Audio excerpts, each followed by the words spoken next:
I Take History Through My Coffee podcast, episode 38, The French Invasion of Italy. In this mood, and amid this confusion of affairs, so clearly tending toward fresh troubles, the year 1494 began, a most unhappy year for Italy, and truly the beginning of years of wretchedness, because it opened the way for innumerable horrible calamities, which later, for various reasons, affected a great part of the rest of the world. Francesco Guicciardini, The History of Italy, 1540.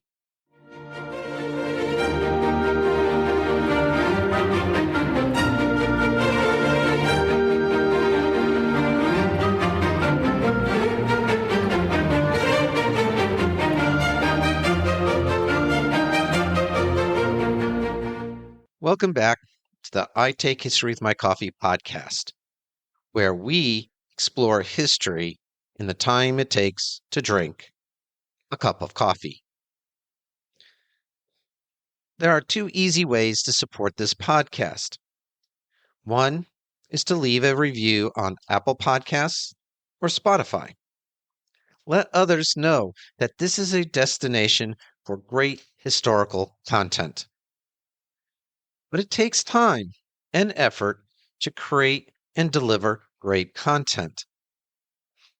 I love coffee, so consider buying me a cup of coffee as a way to show support. It's easy. Just go to buymeacoffee.com/I Take History. It's the next best thing to actually sitting down and having a coffee with each of you. Thanks for the support. 16th century Florentine diplomat, writer, and historian Francesco Guicciardini wrote, "The French invasion, like a sudden storm, turned everything topsy-turvy." For Guicciardini, Machiavelli, and others of their generation, the French invasion of Italy in 1494 was a seminal event. It struck the collective psyche of Italians. Even today, King Charles VIII's invasion is regarded as an essential moment signaling the end of the golden age of the Italian Renaissance. Back in episode 21, I noted how the history of northern and central Italy in the 15th century was bookmarked by two defining moments. At the beginning of this century, it was the struggle of Florence, the self-promoting defender of Italian liberty, against the ambitions of Gian Galeazzo Visconti, the Duke of Milan, to unite Italy under his rule. Visconti's untimely death in 1402 saved Florence and the rest of Italy and allowed the Florentine Renaissance to blossom and flourish. At the end of the century, the French invasion and the subsequent decades of warfare would diminish Italy's standing as the cultural center of Europe, and it would forestall any hope of an Italian nation-state, as would happen north of the Alps, at least until the 19th century. The root of all these troubles was the dispute over the Kingdom of Naples between the House of Aragon and the House of Anjou. A lack of focus characterized French political interest in Italy during most of the 15th century. Primary concerns were directed towards the kingdoms of Naples and Sicily, historically associated with the Normans and the Angevins. French involvement in the Mediterranean was often indirect, primarily supporting the Angevins. Genoa attracted periodic attention due to its proximity and commercial significance, falling under the dominion of Charles VI and Charles VII during specific periods. The marriage of Charles d'Orléans to Valentina Visconti in 1387 sparked an interest in Milan. Among the Italian states, Florence stood as a traditional ally of the Angevins, with its commercial ties to France, making them susceptible to French influence. Additionally, maintaining representation in Rome became crucial for the French king, especially after the papacy's return to Rome from Avignon. The ascension of Louis XI in 1461 marked a notable increase in French royal interest in Italy. Having involved himself in Italian politics as the Dauphin, Louis continued to do so as king. He played a mediating role, acting as an arbiter in Italian political conflicts. The Angevins' claim to the throne of Naples and the Orleanists' claim to the Duchy of Milan were now in the hands of the French crown. This added to the incentive for direct French involvement. Moreover, the integration of Provence into France provided access to the Mediterranean, positioning France as a potential Mediterranean power with ports like Marseille and Toulon. King Louis XI prioritized consolidating royal authority within France and mediating Italian conflicts to maintain stability.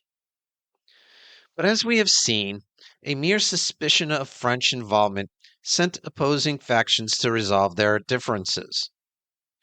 Lorenzo de' Medici made it central to his foreign policy to keep together the Holy League, formed after the Peace of Lodi. If Italy were at peace, then the French would not be needed. The death of Lorenzo de' Medici in 1492, recognized by King Ferrante of Naples as a blow to the peace of Italy, had repercussions on the region's stability. Additionally, Neapolitan influence in Milan had eroded under Duke Galeazzo Maria and later Ludovico Sforza, who sought to bolster his position by turning to France as a judge in Italian affairs. But even Ludovico Sforza would come to regret this fateful decision. The death of King Louis XI in 1483 marked a shift in France's approach to Italian affairs. Louis was succeeded by his son, Charles VIII, who inherited a kingdom with a growing population, a thriving economy, and a more secure monarchy. The direct rule of the crown expanded during Louis's reign. The death of Charles the Bold in 1477, without a male heir, led to the reversion of the Duchy of Burgundy to the French crown, further strengthening its position. However, complications arose with the marriage of Charles the Bold's daughter Mary to Maximilian, the son of the Habsburg Emperor. This alliance meant France had to be wary of the Habsburgs on its northern and eastern frontiers. Louis tried to mitigate this by arranging the betrothal of his son Charles to Margaret, the daughter of Mary and Maximilian. Charles VIII ascended to the throne at the age of 13, under the guidance of his elder sister, Anne, and her husband, Pierre de Beaujeu. A war against the Duchy of Brittany marked the early part of his reign. Despite the support of the Spanish monarchs, Henry VII of England, and Maximilian, the French army led by Louis d'Orléans emerged victorious in 1488. The death of Duke Francis II left his daughter Anne as the heiress to Brittany. Anne had accepted a proxy marriage from Maximilian, but under French pressure, she set aside this marriage and married Charles in 1491. The resolution of the Breton Wars promised closer integration of Brittany into France, contingent on Charles and Anne producing an heir. However, the wars left a legacy of suspicion and hostility between France and those who supported Breton independence. Charles VIII developed a keen interest in Italy with his kingdom at peace. In 1481, the Angevin inheritance, including the claims to the crowns of Naples and Jerusalem, passed to Charles. Influenced by companions and tutors, the new king showed a renewed interest in the Neapolitan throne. Yet Charles VIII's ambitions extended beyond Naples, encompassing Sicily and even the title of Jerusalem, along with plans to conquer southern Italy. They were part of a broader strategy to challenge the Turks and Mamluks in the Mediterranean. Charles aimed to create a French empire that spanned all Christendom, building upon the realm established by his father, Louis XI. In Italy, Ludovico Sforza, aiming to become the Duke of Milan, considered eliminating his young nephew, whom he had been guarding since 1480. He believed he could use Charles VIII of France as a potent counterweight against his Italian adversaries. Ludovico's emphasis on French involvement may have been more about the threat of assistance rather than its concrete realization. When King Ferrante of Naples died in January 1494, he was succeeded by his son Alfonso, Duke of Calabria. At the time, the alliance between Naples and the papacy seemed intact on the surface. However, behind the scenes, Pope Alexander VI navigated a delicate balance between maintaining influence over Naples and showing friendliness to France. Pope Alexander adopted a strategy by insisting that he would only grant the Kingdom of Naples to Charles once the French king's and his rivals' legal rights had been thoroughly investigated. Charles, influenced by former Angevin clients in Naples and Ludovico's promises, decided to pursue the expedition. Charles meticulously studied the military aspects, including strength, weaponry, routes, and financial support. The death of Ferrante in 1494 and support for his successor, Alfonso II, from Pope Alexander VI, fueled Charles's decision.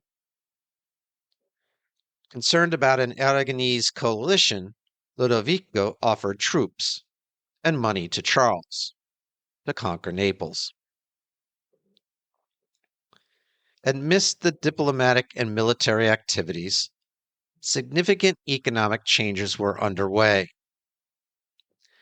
In 1487, the Portuguese reached the Cape of Good Hope, opening new routes for profitable imports from the Far East. In 1492, Columbus, representing Spain, discovered the New World, initially believing it to be Eastern Asia. These discoveries challenged the traditional Mediterranean route controlled by the Turks, raising the prices of many goods. The idea of the Crusades became entangled with the desire to establish a shorter, less costly commercial route than the oceanic one. Economic competition intensified between the rising power of the Habsburgs, who possessed the wealthy Netherlands, and the French economy. French leaders, enticed by the potential wealth in Italy, sought to capitalize on their monarch's military strength.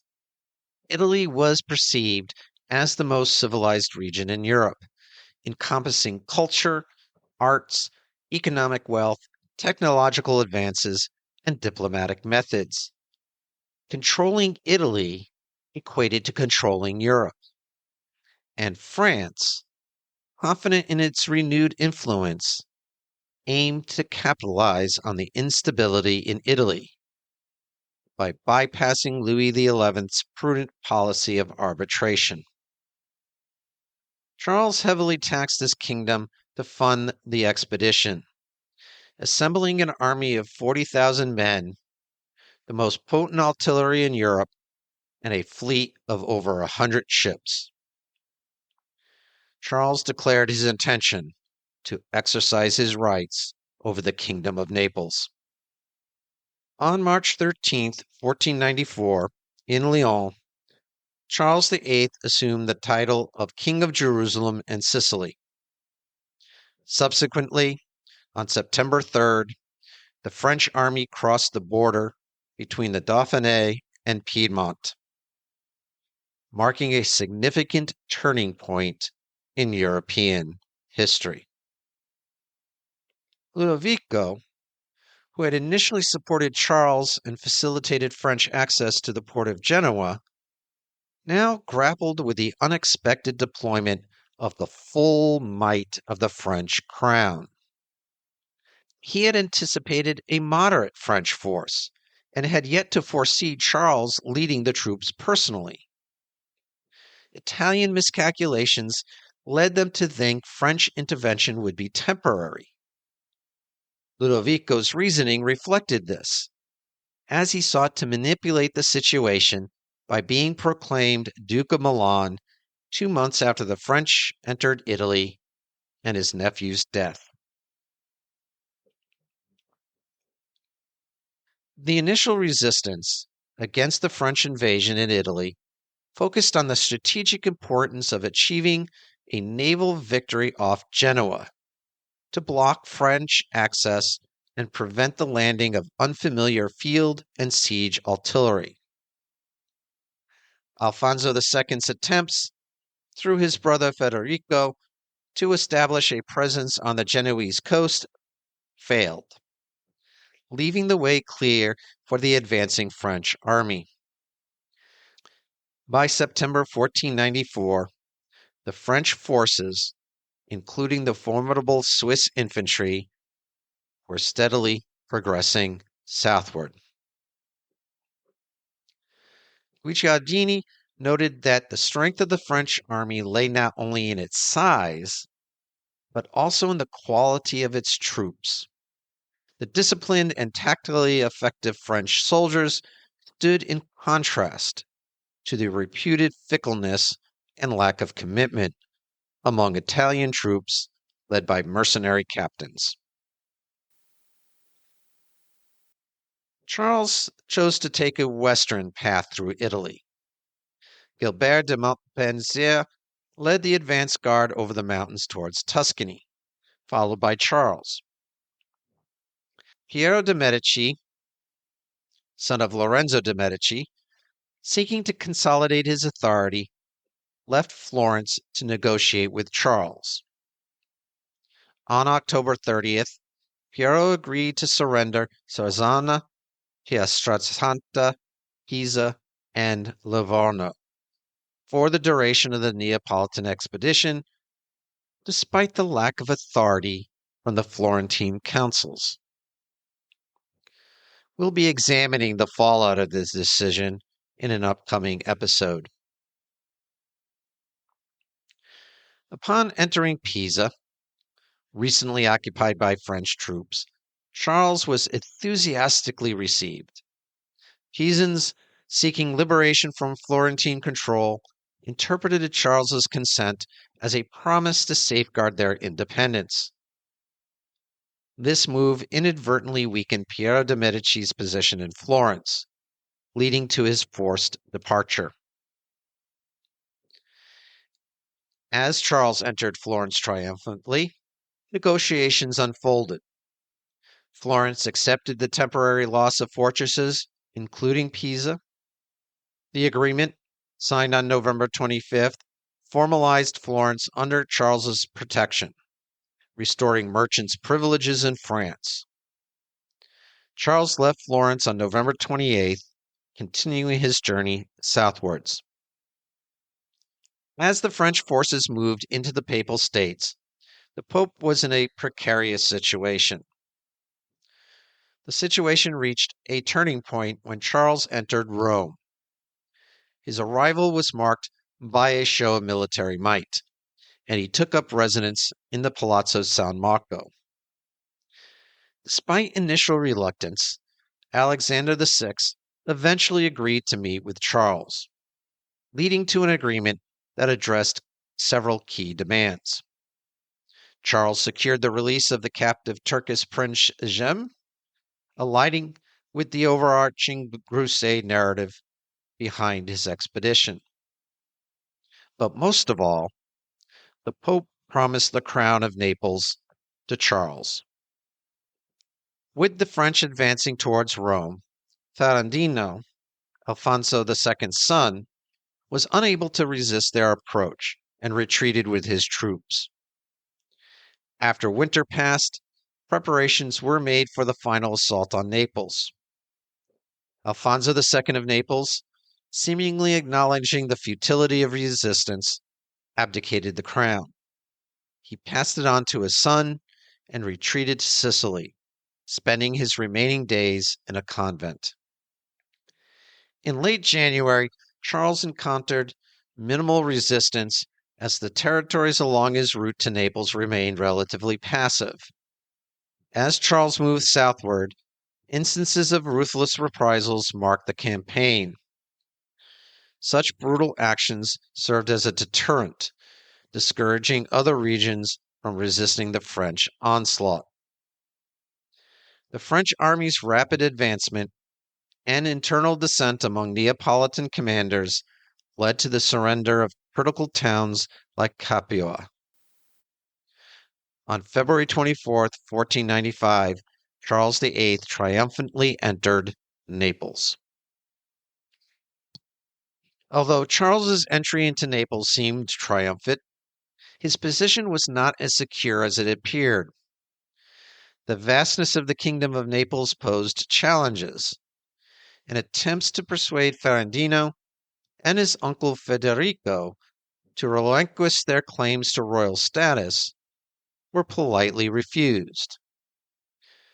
Charles underestimated the residual loyalty to Ferrandino and the growing concern of northern Italian powers that his presence was causing more trouble than peace.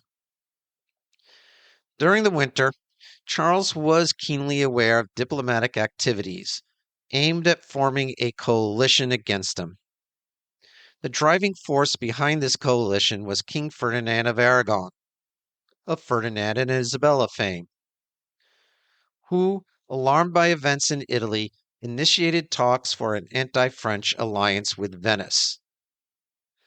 Simultaneously, he bolstered his military presence in Sicily. The situation escalated when the French invasion began to threaten the Pope directly. Initially neutral, Ferdinand demanded in January 1495 that Charles return Ostia to the Pope. Ferdinand also engaged in negotiations with Emperor Maximilian for family marriages. He exploited Maximilian's resentment for Charles's successes in Italy, leading Maximilian to overcome his traditional hostility towards Venice. Venice, already fostering Ludovico's detachment from France, joined the growing alliance against the French threat. In early March 1495, Milanese ambassadors and imperial and Spanish envoys converged in Venice for the final stages of creating the League of Venice. With the League looming, the French considered their departure from Italy as they discussed Charles's return to France.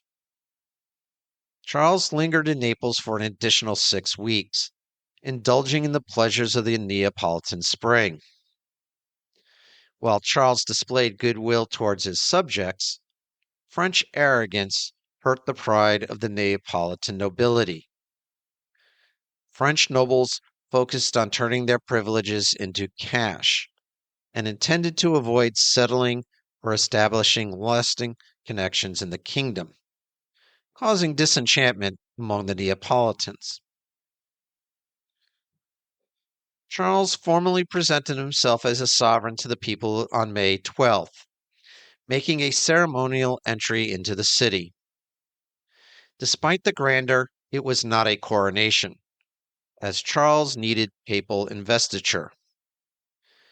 Charles left the kingdom on May 20th, 1495, never to return.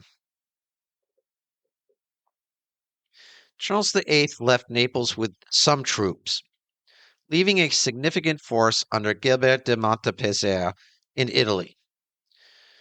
There were discussions about Charles returning by sea, but he continued his journey northwards due to a lack of ships and a desire to avoid appearing fearful of the League. Charles entered Rome peacefully on June 1st, staying only briefly. By June 13th, Charles had reached Siena. Florentine envoys urged him to fulfill promises to restore Pisa and other fortresses. Charles faced a dilemma between honoring his word to the Florentines and heeding advice to control Pisa and Livorno strategically for communication with Naples. Leaving Pisa on June 22nd, Charles informed the Florentines that a final decision would come after safely reaching Asti. The French monarch aimed to join forces with Louis II, Duke of Orleans, in Piedmont, northwestern Italy. At the same time, the Venetians and their allies had mobilized forces, and a significant army awaited at Fornova di Taro near Parma. The Venetians were divided on their decision to confront the French directly. Some advocated attacking the French rearguard to seize their loot, while others expressed concerns about the risks. They had engaged the services of Francesco Gonzaga, Duke of Mantua, to command the League army. Charles, sensing the growing strength of the opposing forces and lacking immediate reinforcements, attempted to sway the undecided factions in Parma. When this effort failed, he sought free passage back to France, but the Venetians insisted on the restoration of all conquered territories. Facing a shortage of provisions, Charles decided to offer battle on July 6th. The French army of around 10,000, including Swiss troops, confronted a formidable force of 20,000 Venetians and Mantuans. Gonzaga devised a battle plan involving dividing his forces into 9 lines. The strategy aimed to distract first and middle groups of the French with 2 lines while outflanking the rear. The League's ultimate goal was the destruction of the French army. The League army positioned itself on the right side of the Taro River, while the French opted for the left bank. Charles VIII organized his forces into distinct battle groups. He strategically placed his artillery in front of the first line and on the side of the Taro, safeguarding the second line.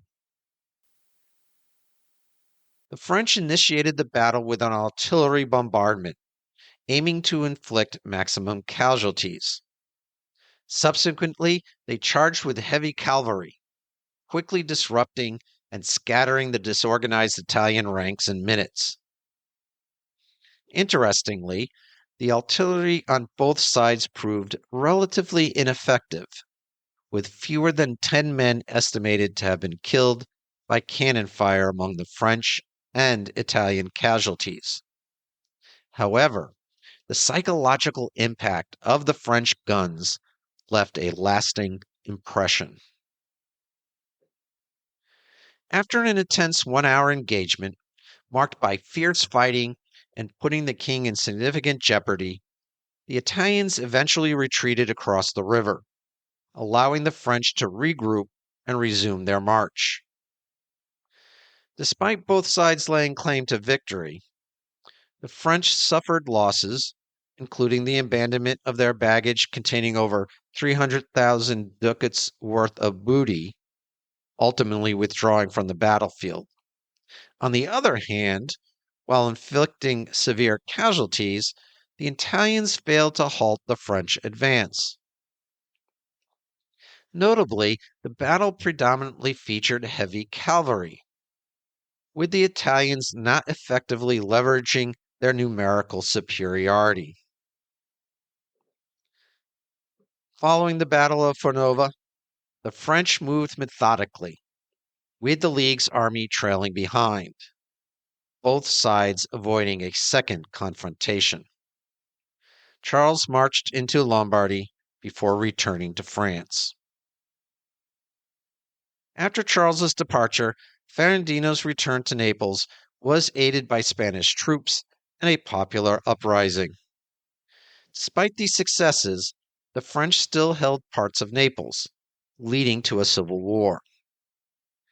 Venetian reinforcements tipped the scales in favor of the League, leading to the French surrender in July 1496 and the gradual retreat of French forces. The French invasion of Italy in 1494 to 96 marked a pivotal turning point, significantly impacting Italy's political landscape and transforming its once serene state into a battleground for foreign armies.